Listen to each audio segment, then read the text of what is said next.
terima kasih Anda masih bersama kami dalam Kilas Kominfo Newsroom. Pemirsa, program deradikalisasi merupakan bentuk perwujudan dari Undang-Undang Nomor 5 Tahun 2018 tentang pemberantasan tindak pidana terorisme. Deradikalisasi menjadi program khusus yang prosesnya terencana, terpadu, sistematis, dan berkesinambungan untuk menangkal paham terorisme yang menjangkit individu. Individu yang terjangkit paham radikal teroris kerap diasingkan di lingkup sosial masyarakat dan sulit untuk bertahan hidup ketika telah selesai menjalani masa tahanan. Mengatasi masalah tersebut, Badan Nasional Pemberantasan Terorisme melakukan reedukasi dan reintegrasi napiter atau mantan narapidana terorisme melalui pemberdayaan ekonomi tentang kewirausahaan. Lantas, seperti apakah perkembangan program ini? Kita akan membahasnya lebih dalam bersama Bambang Surono selaku Sekretaris Utama BNPT. Halo, selamat malam Pak Bambang. Selamat malam Mbak Dian, selamat malam pendengar Kominfo Newsroom. Bagaimana kabarnya Pak Bambang? Alhamdulillah sehat Mbak, mudah-mudahan semua sehat semua ya. Ya, sehat, salam sehat Pak Bambang. Pak Bambang, terkait dengan program deradikalisasi ini, bagaimana perkembangannya saat ini? Mengingat program pembinaan wirausaha napiter ini telah berjalan selama beberapa tahun. Baik, terima kasih Mbak Dian. Jadi program deradikalisasi adalah perintah dari undang-undang. Jadi pasca terbitnya Undang-Undang Nomor 5 2018, BNPT dimandatkan atau diminta untuk melaksanakan program-program penanggulangan terorisme. Yang pertama terkait dengan pencegahan terorisme, kemudian juga melaksanakan koordinasi seluruh aparatur penegak hukum dan melaksanakan kerjasama baik dalam negeri dan luar negeri. Dan di dalam pencegahan tadi, pencegahan ini ada tiga hal yang harus dilakukan. Yang pertama, BNPT diminta untuk melaksanakan kesiapsiagaan nasional, kemudian juga melaksanakan kontraradikalisasi, dan yang ketiga dalam melaksanakan deradikalisasi. Jadi sesuai dengan tema kita hari ini, yaitu terkait dengan program deradikalisasi kepada para pelaku terorisme kaitannya dengan wirausaha. Jadi deradikalisasi ini sesuai dengan amanat undang-undang tadi dikenakan ataupun dilaksanakan kepada tersangka, terdakwa, terpidana, dan mantan narapidana, baik selama di lembaga pemasyarakatan, serta mantan narapidana ataupun orang ataupun kelompok orang yang sudah terpapar paham radikalisme terorisme di masyarakat. Pelaksanaan deradikalisasi ini dilaksanakan secara berkesinambungan, tadi dilaksanakan secara terencana, terpadu, sistematis, dan berkesinambungan. Nah, berkesinambungan di sini adalah baik dilaksanakan saat mereka jadi tersangka, sampai nanti mereka keluar dari penjara ataupun sebagai mantan napiter. Kita lakukan secara berkesinambungan. Kemudian terkait dengan berkesinambungan ini, pembinaan dilakukan kepada mantan narapidana terorisme pasca mereka menjalani pidana. Bentuk program yang diberikan ada antara lain adalah pembinaan wawasan kebangsaan, wawasan keagamaan, dan atau kewirausahaan. Jadi deradikalisasi secara berkesinambungan tadi, setelah mereka keluar dari penjara pun kita tetap dampingi, yaitu diberikan wawasan kebangsaannya, kemudian diberikan wawasan keagamaan dan wawasan kewirausahaan. Pembinaan kewirausahaan ini dilakukan untuk memenuhi kebutuhan dasar, artinya basic needs mantan narapidana ketika kembali ke masyarakat. Pembinaan kewirausahaan dapat dilakukan dengan memberikan pelatihan kerja, kerjasama usaha, kemudian modal usaha.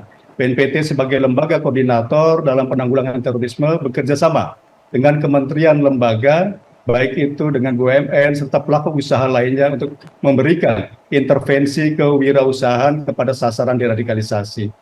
Program pembinaan kewirausahaan ini, Bapak Ibu sekalian, yang diinisiasi oleh BNPT telah dilaksanakan sejak tahun 2014. Program ini terutama menyasar mantan narapidana yang baru bebas. Salah satu contoh mantan napiter yang telah sukses berwirausaha adalah misalnya seperti Saudara Marwan alias Wakgeng. Ini mantan napiter kasus FAI di Medan, kasus perampokan di Medan untuk pendanaan terorisme. Marwan bebas dari Lapsus atau lapas khusus Sentul pada tahun 2018. Pasca bebas, Marwan memulai usaha pertanian dan tambak udang. Selain dari BNPT, Marwan juga mendapat bantuan usaha dari Polri, dari Kementerian Sosial.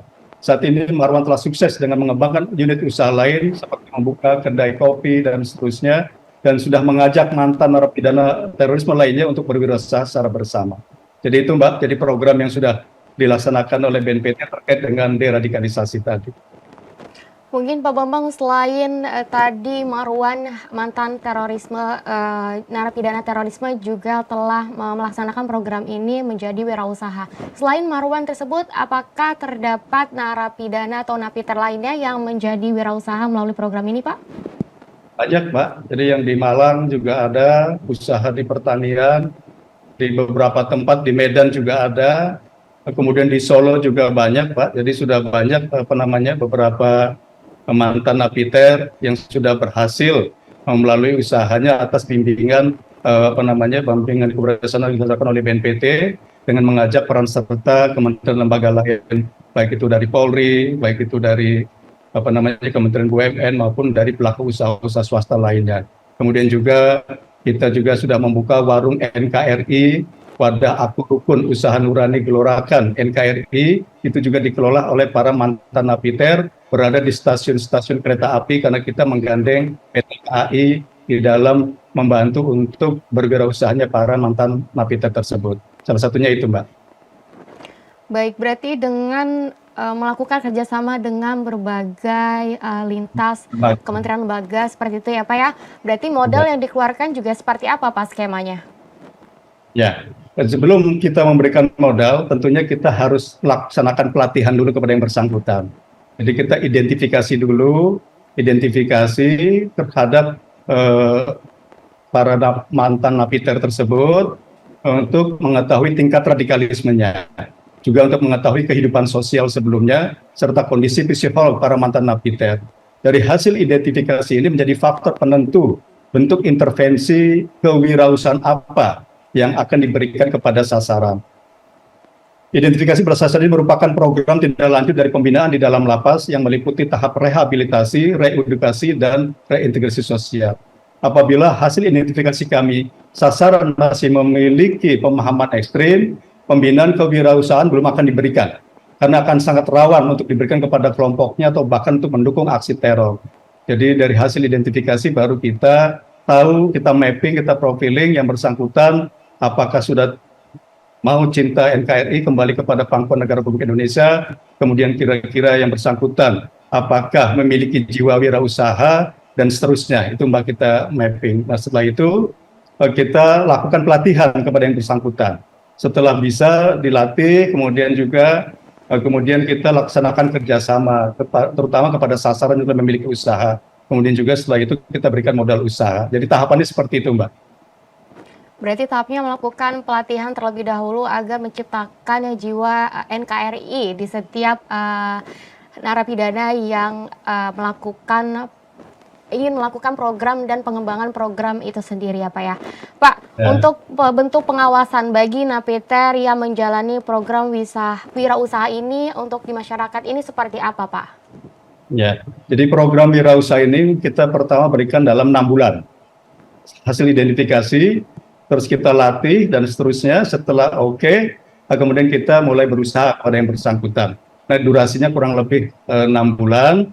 Kemudian kalau memang dibutuhkan perpanjangan, kita berikan lagi 6 bulan ke depan. Jadi hampir 1 tahun kita lakukan pendampingan. Jadi kita latih, kita juga kemudian juga kita bukakan perizinan usahanya, kita bantu, kemudian juga kita kita latih juga bagaimana mengelola modalnya, kemudian juga kita buka akses ke marketingnya, ke pemasarannya. Jadi dari hulu sampai hilir, jangan sampai dia sudah bisa berusaha tapi kesulitan untuk memasarkan produknya, seperti itu Mbak.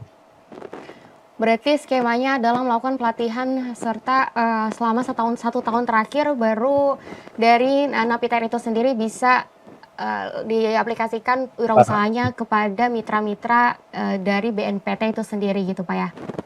Ya, betul. Jadi selama pendampingan tadi kita juga melaksanakan penilaian Mbak. Penilaian apakah sudah bisa mandiri atau tidak. Nah penilaian ini kita melibatkan kementerian lembaga.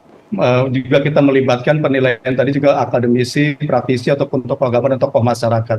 Jangan sampai nanti kita kasih usaha, pura-puranya sudah kembali ke NKRI, terus kembali penggalangan dana untuk kegiatan aksi terorisme. Jadi kita terus monitor atas mereka-mereka tersebut. Seperti itu, Mbak.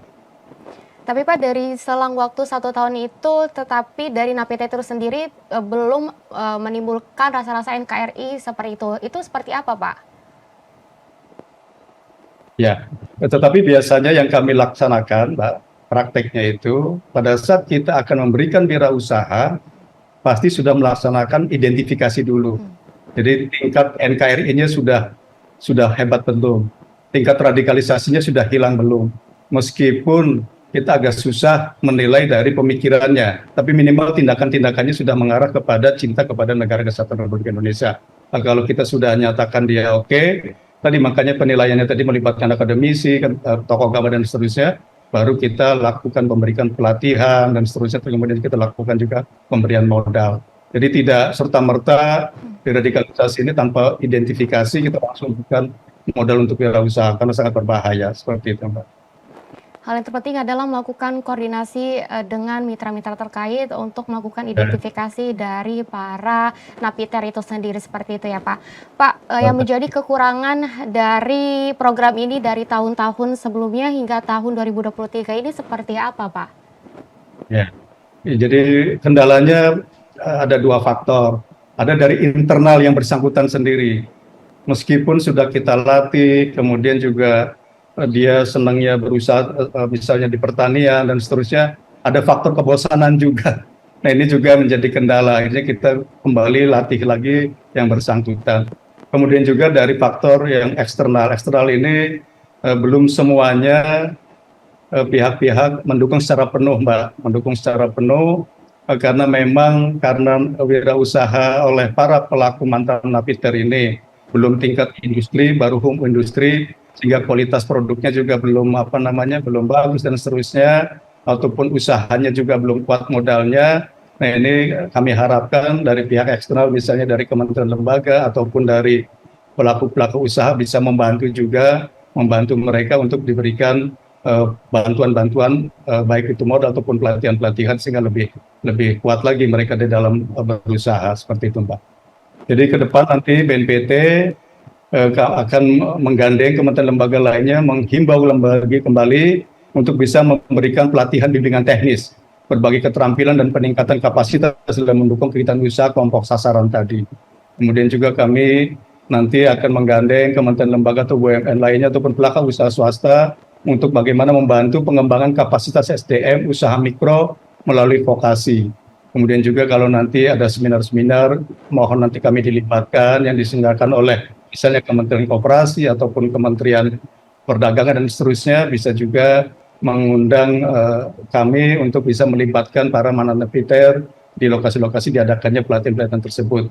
Mungkin juga kalau memang sangat dibutuhkan bantuan modal kerja ataupun alat kerja, juga kami nanti mohon dibantu. Kemudian juga terkait dengan fasilitasi kegiatan peningkatan kompetensi UKM di daerah melalui sosialisasi standar nasional Indonesia misalnya SNI ataupun sertifikasi halal MUI, juga kepada kementerian lembaga yang terkait tersebut juga bisa membantu. Demikian, Mbak. Jadi kendalanya baik dari internal maupun eksternal ada. Mari kita bersama-sama bagaimana meningkatkan kapasitas wirausaha oleh para mantan napiter tersebut. Demikian, Mbak.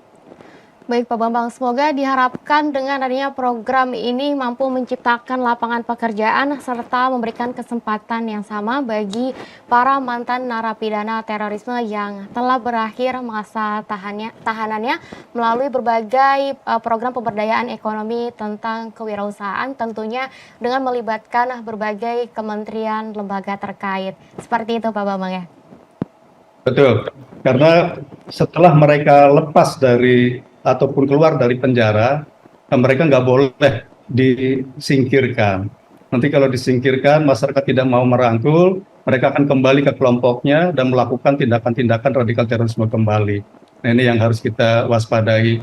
Karena Bapak Ibu sekalian ataupun para pemirsa Kominfo Newsroom, jadi tugas kita bersama, bukan hanya BNPT, adalah bagaimana kita menjaga keberlangsungan keutuhan negara Kesatuan Republik Indonesia ini dari Sabang sampai Merauke. Karena teman-teman yang melaksanakan tindakan teror ini karena salah jalan.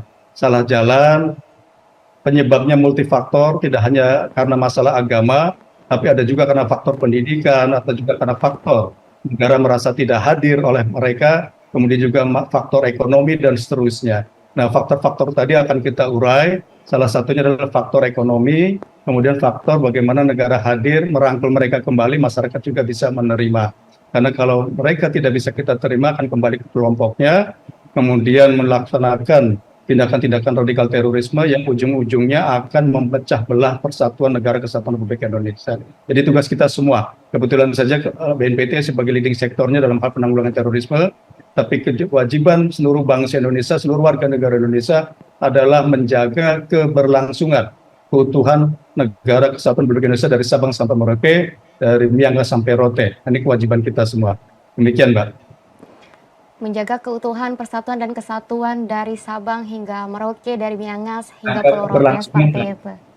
Menjaga keberlangsungan, menjaga keberlangsungan keutuhan NKRI dari Sabang sampai Merauke tadi. Karena Bapak Ibu sekalian, ideologi apapun bisa diterapkan di Indonesia. Jadi saya ulangi, ideologi apapun bisa diterapkan di Indonesia. Mau kita gunakan ideologi khilafah Islam bisa, tapi mungkin wilayahnya hanya Aceh, hanya Sumatera, hanya Jawa, hanya NTB. Kita mau terapkan ideologi Kristen pun bisa. Mungkin wilayahnya hanya mungkin Papua, NTT, Maluku. Kita mau terapkan ideologi Hindu juga bisa. Mungkin wilayahnya hanya Bali. Mau kita terapkan ideologi komunis juga bisa. Mungkin wilayahnya tidak seperti ini. Jadi dengan ideologi Pancasila, wilayah kita dari Sabang sampai Merauke itulah yang harus kita jaga. Harus kita rawat, amanah ataupun warisan dari nenek moyang kita, leluhur kita, mewariskan negara kesatuan Republik Indonesia ini, dan kita sebagai generasi penerus sampai kapanpun akan kita jaga keutuhan NKRI ini dari ancaman perpecahan melalui serangan radikal terorisme. Demikian, Mbak. Baik, Pak Bambang. Terima kasih waktunya untuk bisa hadir dalam program Kilas Kominfo Newsroom. Terima kasih Pak Bambang atas waktunya. Kami ucapkan salam sehat dan selamat melakukan beraktivitas kembali. Terima kasih semuanya, sukses selalu, sehat semua, dan maju terus untuk Kominfo Newsroom. Terima kasih, selamat malam. Pemirsa, kami akan kembali dengan beragam informasi lainnya. Tetaplah bersama kami dalam Kilas Kominfo Newsroom.